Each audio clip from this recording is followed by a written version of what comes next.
이 자리에 계신 우리 귀한 성도님들, 어떠한 마음을 가지고 신앙생활을 하고 계십니까?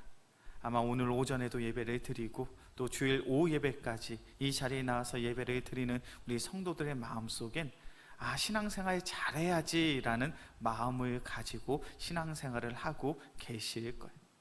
아마 이 자리에 계신 성도님들 중에 나 신앙생활 좀 대충 해야지, 적당히 해야지, 날라리처럼 해야지, 건성건성해야지, 그러한 마음으로 혹 이 자리에 계신 성도님들 계십니까? 아무도 안 계시죠? 우리의 마음속엔 그런 마음이 있어요. 나 신앙생활 잘해야지. 우리가 신앙생활을 잘하는 그 모습을 오늘 본문의 말씀은 어떻게 이야기합니까? 오직 우리 주 곧 구주 예수 그리스도의 은혜와 그를 아는 지식에서 자라가라. 우리가 소망하고 우리가 기대하는 신앙의 모습은 이런 거죠. 우리가 신앙생활 열심히 할 때 우리의 삶이 어디에 있습니까? 그리스도 예수의 은혜 안에 있는 거예요. 우리의 삶을 통하여 그리스도의 사랑이 나타나고요, 우리의 삶을 통하여 예수 믿는 자들이 누릴 수 있는 그 귀한 복을 내가 누리고 있습니다. 특별히 우리가 신앙생활하면서 누릴 수 있는 가장 큰 은혜와 축복이 무엇입니까? 내가 하나님을 알고 그 성경의 지식 속에서 나의 믿음이, 나의 신앙이 자라고 성장하는 것, 그것만큼 신나고 그것만큼 행복한 신앙생활이 어디 있겠어요? 우리 영광교회 귀한 성도님들 어떠십니까? 내가 신앙생활을 하면 할수록 나의 믿음, 나의 신앙이 잘 자라고 계십니까? 나의 믿음, 나의 신앙이 잘 자라서 주님께서 맺게 하신 그 열매를 맺을 수 있는 그 귀한 추수의 때를 기다리고 계십니까? 예전에는 그런 사람들이 있었어요. 요즘엔 좀 없는 것 같은데, 옛날엔 도사들이 있었습니다. 혹시 기억하셔요? 계룡산에서 몇 년, 지리산에서 몇 년, 내가 그래서 돌을 터득했다, 돌을 깨우쳤다. 옛날엔 그런 분들이 참 많았어요. 그래서 그런 분들이 길거리에서 사주팔자도 봐주고요, 풍수지리에 능해서 집터를 봐주시기도 하고 묘터를 봐주시기도 하고, 그런 분들이 강조하는 것이 있습니다. 내가 어디에서 돌을 터득했는가? 내가 계룡산에서도 10년 있었고 내가 지리산에서도 10년 있었다. 그렇게 이야기하시는 분들이 과거에 참 많았어요. 자, 그런 분들의 특징이 있습니다. 그 도를 깨닫기 위해서 그 산에 들어가서 혼자 있었을까요? 같이 있었을까요? 혼자 했어요? 같이 했어요? 그 돌을 깨우치는데 혼자 보통 가죠. 혼자 가서 내가 수행을 해서 그 돌을 깨달은 거예요. 그 돌을 터득한 거예요. 그래서 그것들을 자랑하는 사람들이 참 많았습니다. 그래서 우리가 종교적으로 어떤 돌을 터득하는 것, 득도하는 것, 이런 것들을 이야기할 때, 수행을 할 때 보통 어떤 이야기 많이 하냐면 내가 혼자서 얼마나 열심히 신앙생활을 했는지, 내가 혼자서 얼마나 열심히 종교생활을 했는지, 그것들을 자랑하는 사람들이 참 많아요. 그런데 잘 생각해 보셨으면 좋겠어요. 우리 교회에서, 우리 기독교에서 이야기하는 신앙생활, 함께 하라고 이야기합니까? 혼자 하라고 이야기합니까? 함께 하라고 해요? 혼자 하라고 이야기해요? 함께 하라고 이야기하죠. 물론 골방에서 기도하는 시간이 있어야 됩니다. 내가 1대1로 하나님과 마주하는 그러한 순간들도 있어야 돼요. 그런데 예수님께서 그 제자들에게 뭐라고 말씀하셨냐면, 두세 사람이 내 이름으로 모인 곳엔 나도 너희와 함께 하리라 라고 말씀하셨어요. 신앙생활을 함에 있어 최소 단위의 인원을 말씀해 주셨는데 그 사람이 몇 명입니까? 2명에서 3명이에요. 너희가 신앙생활함에 있어서 혼자 해도 괜찮다, 혼자 해라 라고 말씀하신 적이 없어요. 너희가 신앙생활을 할 때 말씀을 보고 너희가 기도를 하고 예배 생활을 할 때 내가 너희와 함께 할 것인데, 그 최소의 인원이 몇 명이냐면 두세 사람이라는 거예요. 예수님이 실제로 70명의 사람들을 전도인으로 파송을 합니다. 그 전도자도 그들 파송할 때 몇 명씩 짝을 지었습니까? 2씩 짝을 지었어요. 2명씩 짝을 지어서 전도의 사명을 감당하게 하셨습니다. 이제 사도행전 13장에서부터 이제 끝나는 28장까지의 말씀을 찬찬히 읽어보면 이제 사도 바울이 어떻게 복음을 증거했는지 그 선교 여행이 자세히 기록되어 있어요. 그런데 사도 바울의 선교 여행을 찬찬히 읽어보면 사도 바울이 혼자 그 귀한 사역을 감당한 것이 아니에요. 사도 바울은 바나바와 그 귀한 사역들을 함께 했었고요, 디모데와 함께 했었고요, 실라와 함께 했습니다. 그러한 이야기들이 성경 곳곳에 등장을 해요. 바울은 능력이 있는 사람이었습니다. 살아계신 예수님을 마주했습니다. 그들은 말의 언변의 능력이 있었고 많은 이들에게 복음을 증거할 때 놀라운 능력들이 나타난 이가 바로 바울이에요. 그럼 바울이 혼자 전도를 하고 혼자 선교를 해도 괜찮을 것처럼 보여줘요. 그런데 사도행전의 말씀은 천천히 읽어보시오. 사도 바울은 그 귀한 사역을 결단코 혼자 하지 않았습니다. 그에겐 귀한 동역자들이 있었어요. 그리고 그 귀한 동역자들과 함께 바울은 그 귀한 사역들을 잘 감당한 줄로 믿습니다. 그렇다면 우리는 그런 질문을 할 수 있겠죠. 목사님, 그렇다면 왜 우리는 함께 신앙생활을 해야 됩니까? 나는 혼자서도 기도할 수 있고 혼자서도 성경 읽을 수 있고 혼자서도 신앙생활을 할 수 있는데 왜 우리는 함께 신앙생활을 해야 됩니까? 왜 우리는 함께 신앙생활을 해야 될까요? 우리는 연약한 존재이기 때문에 그래요. 우리는 혼자서도 참 잘할 수 있을 것처럼 보여집니다. 그런데 혼자 하다가 우리는 너무나도 쉽게 뭐하는 존재예요? 넘어지는 존재예요. 우리는 혼자서 신앙생활을 하다가 너무나도 쉽게 그런 유혹 속에 넘어갈 수밖에 없는 존재.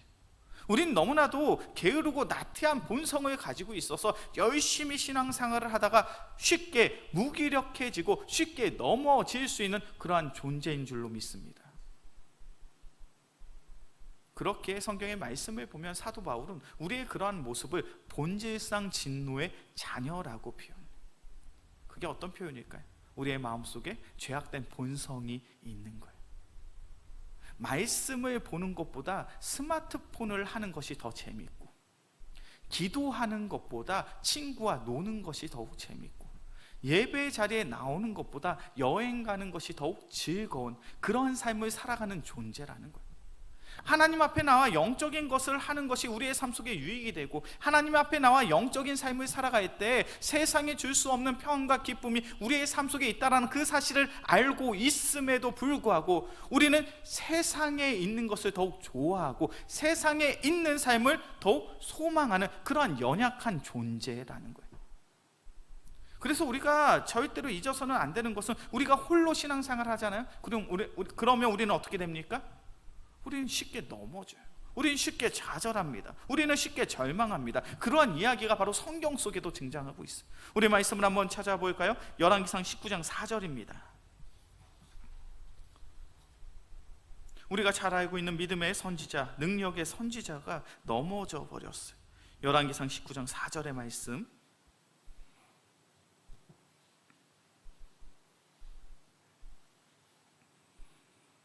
열왕기상 19장 4절의 말씀 함께 봉독합니다. 자기 자신은 광야로 들어가 하룻길쯤 가서 한 로뎀나무 아래에 앉아서 자기가 죽기를 원하여 이르되 여호와여 넉넉하오니 지금 내 생명을 거두시옵소서. 나는 내 조상들보다 낫지 못하나이다. 아멘. 열왕기상 19장 4절의 말씀을 보면 한 사람이 광야로 하룻밤을 걸어갑니다. 하루 종일 열심히 걸어간 거예요. 하루 종일 열심히 걷다가 로뎀나무 밑에 앉아서 하나님께 간청을 합니다. 근데 그 간청의 내용이 무엇입니까? 내가 여기서 무엇하겠다고요? 내가 죽겠다는 거예요. 하나님 넉넉하오니 지금 내 생명을 거두시옵소서. 하나님, 내가 이제 이곳에서 죽기를 원합니다. 이제 나의 인생이 다 되었습니다. 이제 내 목숨을 거두어 가옵소서. 내가 내 조상보다 나은 것들이 없습니다. 이 이야기하는 사람이 누구예요? 누구예요? 엘리야잖아요. 엘리야는 어떤 선지자입니까? 우리가 잘 아는 것처럼 믿음의 선지자예요. 능력의 선지자입니다. 그가 기도했더니 3년 6개월 동안 이스라엘에는 비가 내리지 않아요. 그는 850명이나 되는 많은 수의 우상 숭배자들, 거짓 이단 교사들과 맞서 싸워서 영적인 승리를 쟁취했던 사람이 바로 엘리야입니다. 엘리야만큼 담대한 믿음을 가지고 있고 엘리야만큼 놀라운 능력을 행한 선지자도 없어요. 살아계신 하나님의 능력을 만천하에 드러냅니다. 그가 기도함으로, 그가 선포함으로 얼마나 놀라운 일들이 일어났는지 몰라요. 그런데 그 엘리야가 지금 어떤 이야기를 하고 있습니까? 하나님, 나 죽을랍니다. 나 이상 더 이상 살 힘이 없습니다. 그 이야기를 하고 있는 거예요. 그래서 많은 학자들이 이 엘리야의 모습을 바라보면 이렇게 이야기합니다. 심각한 우울증에 걸린 거다. 자신의 인생을 포기할 만큼 깊은 우울감에 빠져서 하루하루를 살아갈 수 없는 그러한 처지에 놓인 것이다 라고 이야기를 해요. 왜 엘리야가 이런 깊은 우울감에 빠져서 자기 스스로 내 생명을 포기하는 그런 고백을 하게 되었습니까? 우리 말씀을 한번 볼까요? 열왕기상 19장 10절입니다. 열왕기상 19장 10절의 말씀이에요.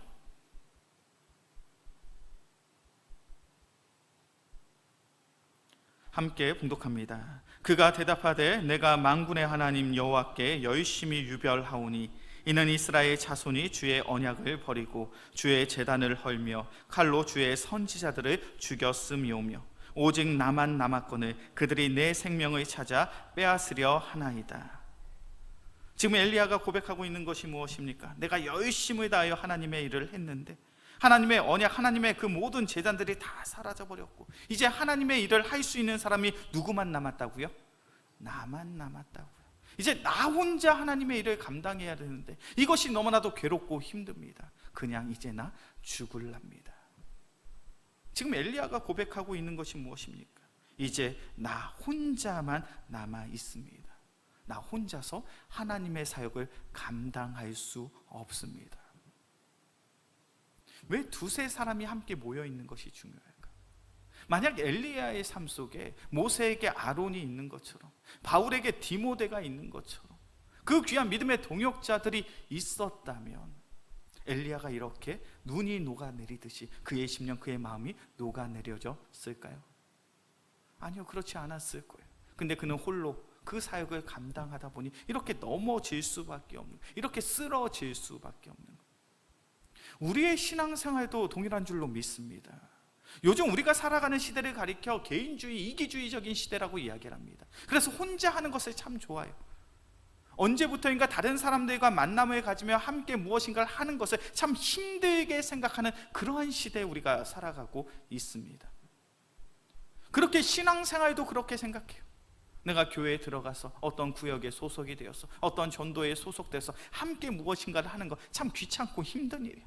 그냥 신앙생활하는 거, 내가 혼자 교회에 나와서 말씀 듣고 내가 혼자 교회에 나와서 기도하고 내가 혼자 신앙생활을 하면 되지 뭐, 이렇게 생각할 때가 참 많아요.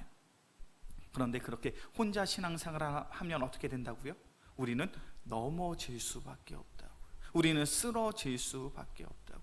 그렇게 주님께서는 두세 사람이 모여서 함께 신앙생활 할 것을 우리에게 당부하신 거예요. 우리 영광교회 귀한 성도님들, 우리의 신앙생활은 함께 하는 것인 줄로 믿습니다.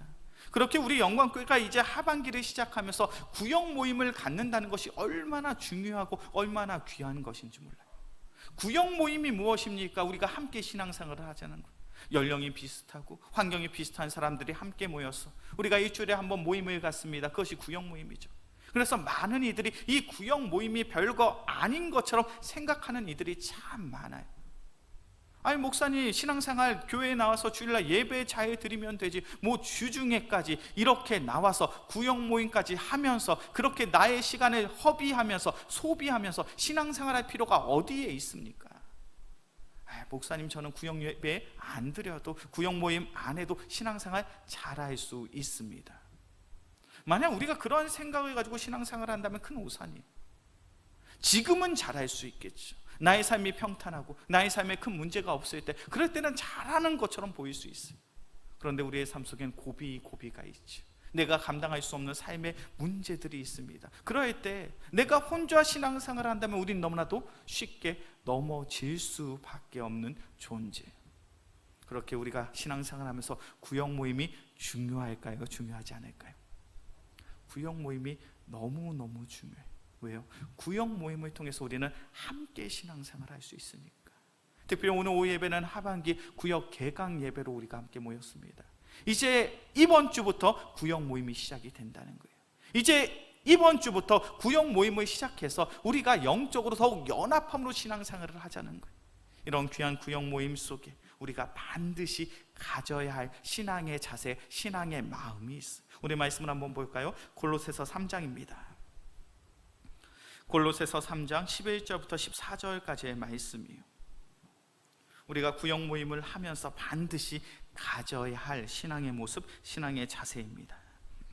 골로새서 3장 11절부터 14절까지의 말씀, 제가 한 절, 우리 성도님들이 한 절 교독해서 봅니다. 거기에는 헬라인이나 유대인이나 헬라파나 무할레파나 야만인이나 수구디아인이나 종이나 자유인이 차별이 있을 수 없나니 오직 그리스도는 만유시요 만유 안에 계시니라.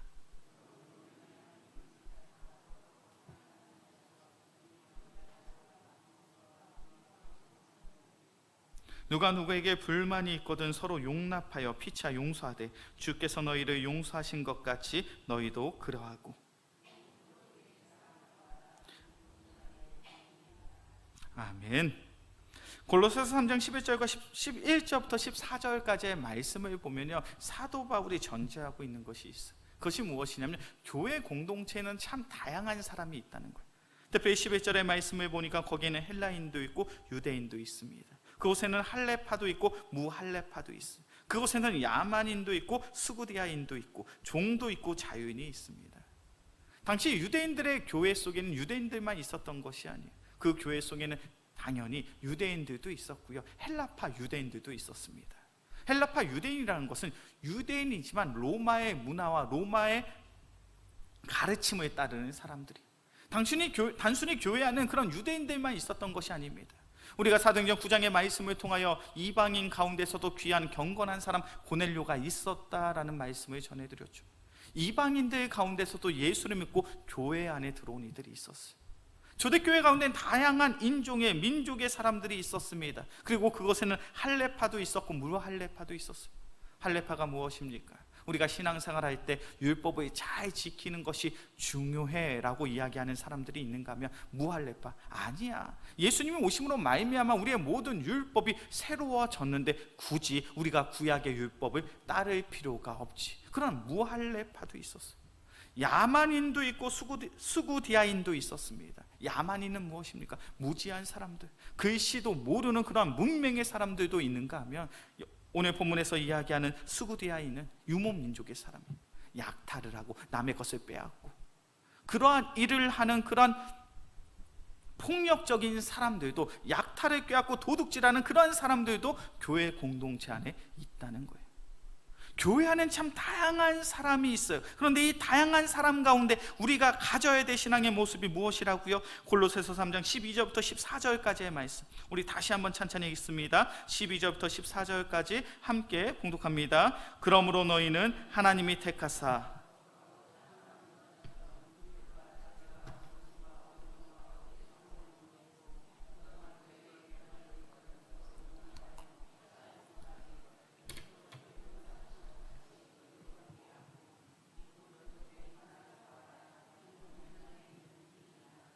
아멘.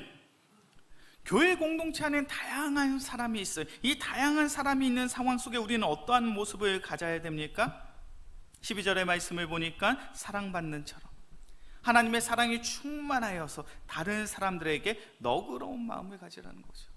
너희의 삶 속에 친절함이 있고, 너희의 삶 속에 겸손함이 있고, 너희의 삶 속에 온유함이 있고, 너희의 삶 속에 오래 참음이 있어야 된다.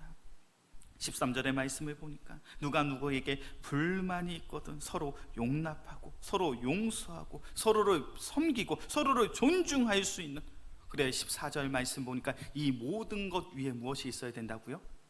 사랑이 있어야 된다고요. 우리의 신앙생활은 혼자 하는 것이 아닙니다. 함께 하는 거예요. 함께 할 때 신앙생활을 함에 있어서 비슷한 색깔과 비슷한 모습과 비슷한 수준을 가지고 있는 사람들이 신앙생활을 하면 참 좋을 텐데 그렇지 않더라는 거예요. 우리의 신앙생활의 환경 속에 다양한 사람들이 있어요. 지혜로운 자들이 있는가 하면 우매한 자들이 있습니다. 기쁨의 마음을 가진 이들이 있는가 하면 깊은 우울감을 가지고 있는 사람들도 있어요. 교회 공동체 가운데 다른 누군가를 용납하고 배려하고 섬기는 것에 익숙한 사람들이 있는가 하면 어떠한 상황 속에 불평과 불만만을 토로하는 그런 습관을 가지고 있는 그런 모습들을 가지고 있는 사람들이 있어요.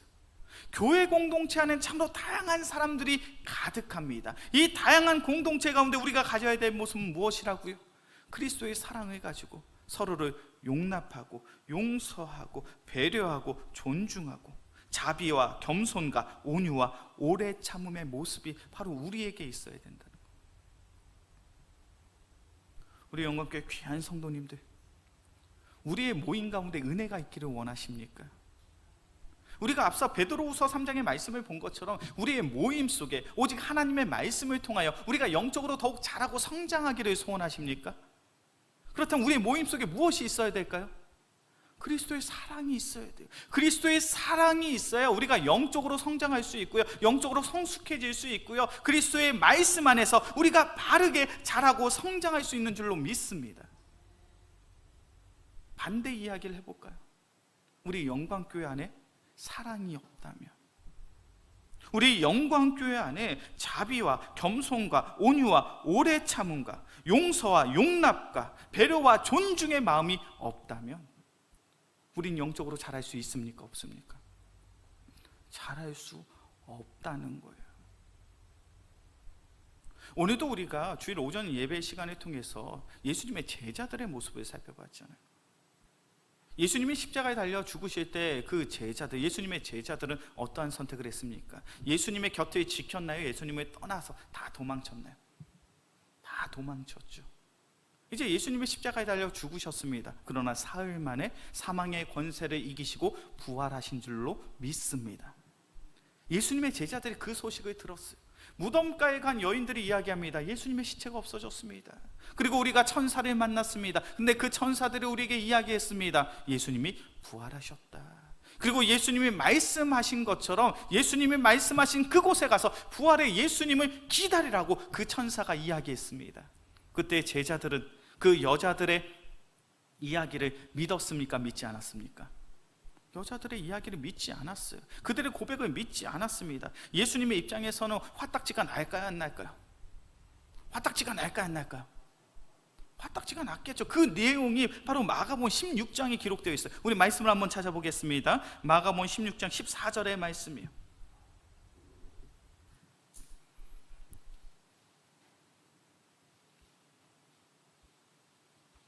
마가복음 16장 14절의 말씀.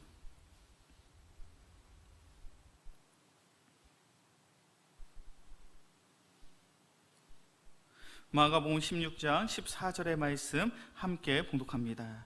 그 후에 11 제자가 음식 먹을 때 예수께서 그들에게 나타나사 그들의 믿음 없는 것과 마음이 완악한 것을 꾸짖으시니 이는 자기가 살아난 것을 본 자들의 말을 믿지 아니함이로라. 아멘.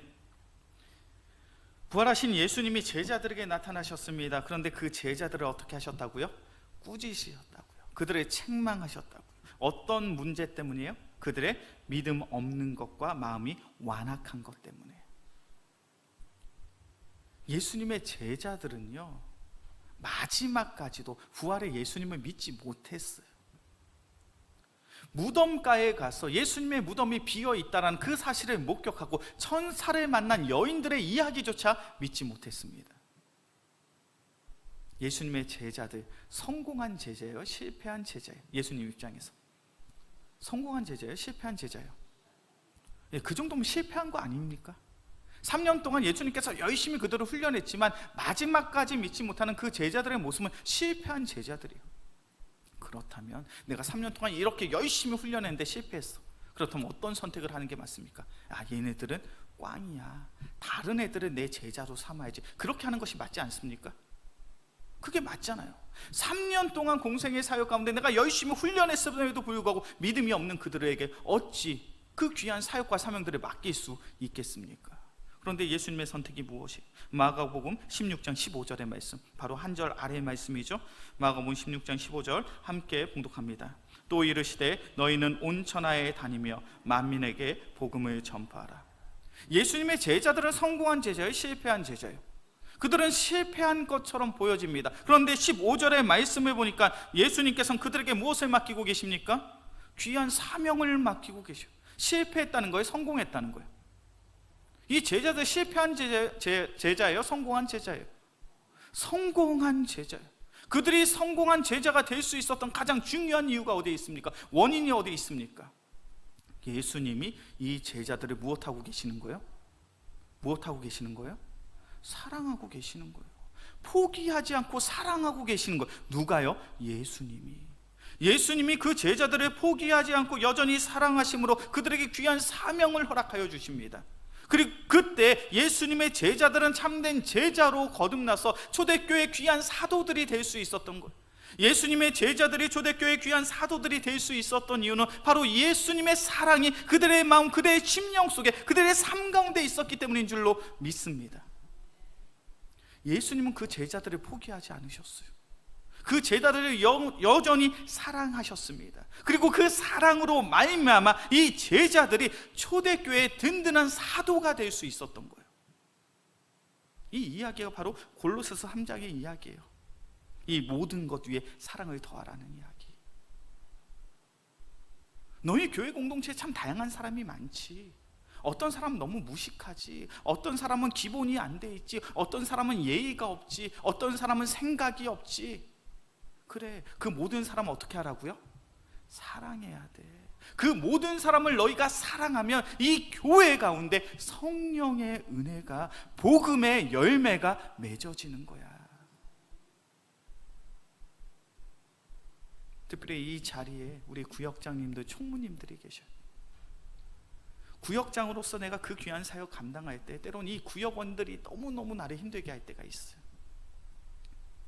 어쩜 이렇게 나의 마음을 몰라주는지, 이 구역원이 내 마음을 힘들게 할 때가 있어요. 근데 중요한 것은 무엇입니까? 그 구역원을 어떻게 할 수 있어야 돼요? 사랑할 수 있어야 돼요.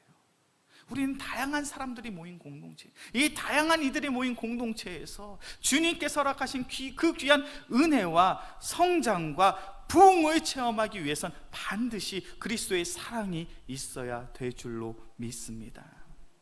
이제 말씀을 정리합니다.